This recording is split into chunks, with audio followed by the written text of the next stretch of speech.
परछावन कर देबू। चल के तू अइलू बंगाल से रानी, भदोही के लइका छोड़ा दिए पानी।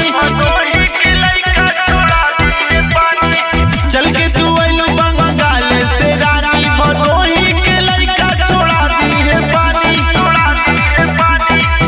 छोट छोट घघरा के मछावर कर देबू।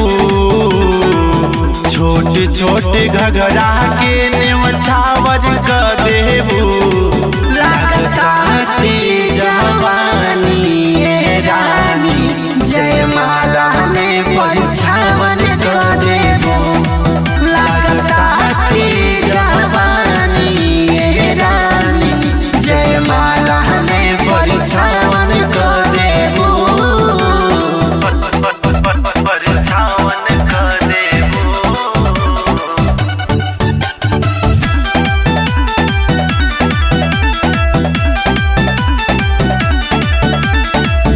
ऊपर वाला ये शादी है दूल्हा के भाई के, नीचे वाला ये शादी है बूढ़वन कसाई के। ऊपर वाला ये शादी है दूल्हा के भाई के, नीचे वाला ये शादी है बूढ़वन कसाई के। छलकत जवनिया से लागे फायर कर देबू।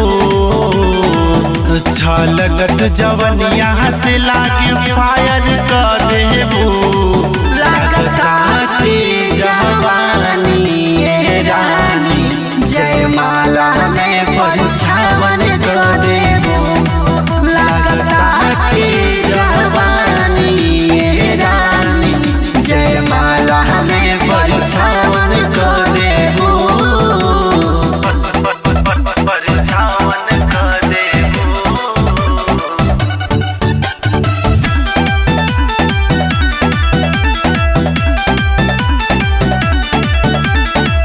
तोहर जवानी रानी सबसे बेजोड़ लागे। पूरा बरतिया तोहरा दादा घूमे पीछे आगे।